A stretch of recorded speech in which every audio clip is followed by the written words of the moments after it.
धौलपुर, करौली और एक ठिकाना था जिसको आप देख के बताओ कौन सा था ठिकाना? कौन सा था? निमराना। तो इनसे क्या कि मत्स्य संघ बना और इस मत्स्य संघ के जो प्रधानमंत्री बनाए गए वो शोभाराम कुमार थे। कौन थे? शोभाराम कुमार थे। और राजप्रमुख बने गया था उदयभान सिंह जो कि धौलपुर के शासक थे। अब द्वितीय चरण जो कि 25 मार्च 1948 को संपन्न हुआ और इस तरीके से देखिए हम मैप में देखते हैं तो इसके अंदर आपको निमराना दिखाई देगा, आपको अलवर दिखाई देगा, आपको भरतपुर दिखाई देगा, करौली दिखाई देगा। ये सारे के सारे आप इस मैप में देख सकते हो। अब दूसरा चरण है वो आ गया आपके सामने।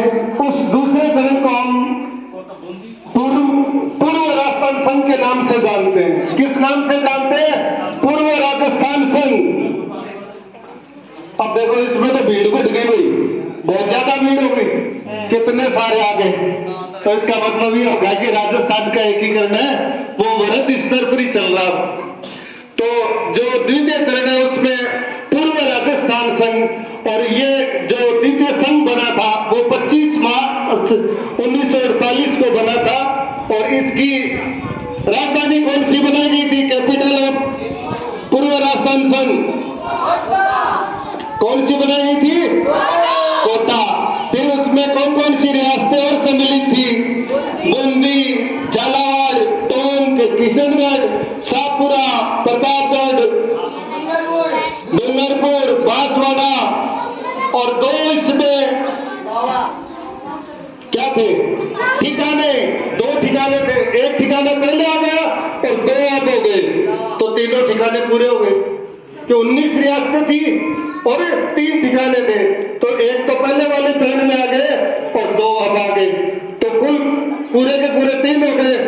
अब ये पूरी रियासतें मिलकर और पूर्व राजस्थान संघ का निर्माण किया। इस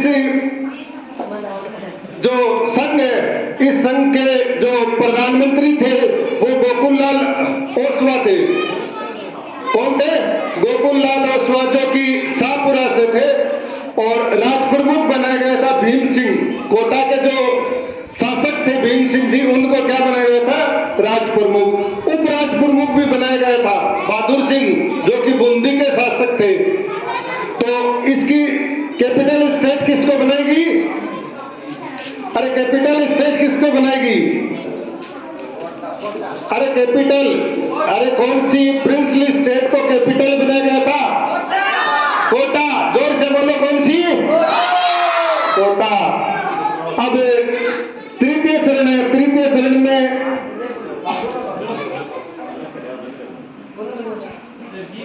संयुक्त राजस्थान का गठन हुआ था। अब संयुक्त राजस्थान का गठन हुआ था उसमें क्या कि सिर्फ एक प्रिंसली स्टेट को और मिला गया था। एक प्रिंसली स्टेट को और मिला गया और वो कौन सी थी? उदयपुर।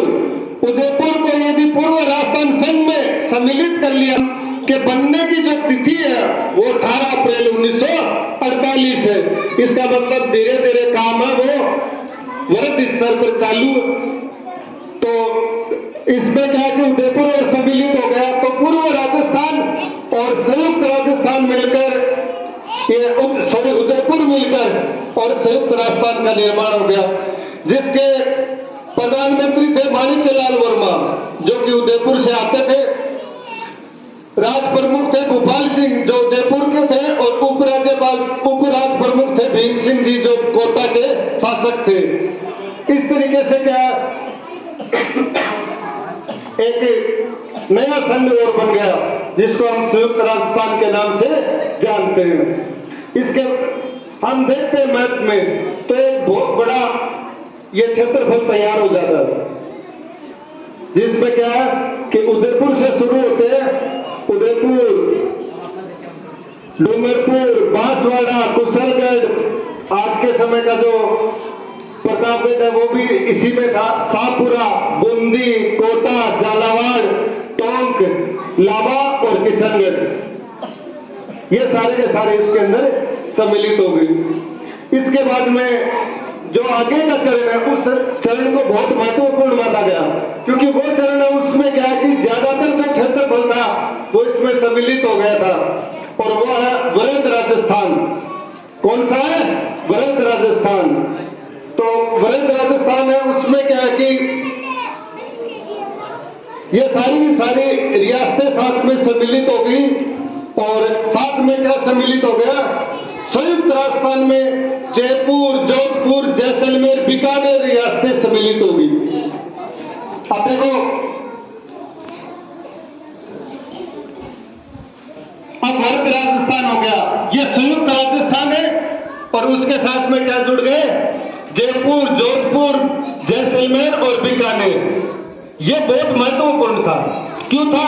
क्योंकि ये अपने बॉर्डर रियासतें थी, प्रिंसली स्टेट थी, बॉर्डर लाइन, जिसके क्या कि साथ में टच होता था अपने पाकिस्तान।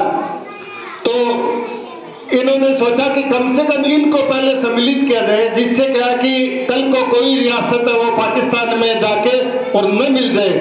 तो ये बहुत महत्वपूर्ण था, और ये 30 मार्च 1949 को संपन्न हुआ था। इसी के उपलक्ष्य में क्या करते हैं हम?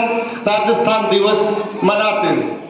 30 मार्च 1949 को ये संयुक्त जो वृहद राजस्थान बना था, इसी के उपलक्ष्य में हम प्रतिवर्ष 30 मार्च को राजस्थान दिवस मनाते हैं। इसके प्रधानमंत्री थे हीरालाल शास्त्री, जो जयपुर से थे।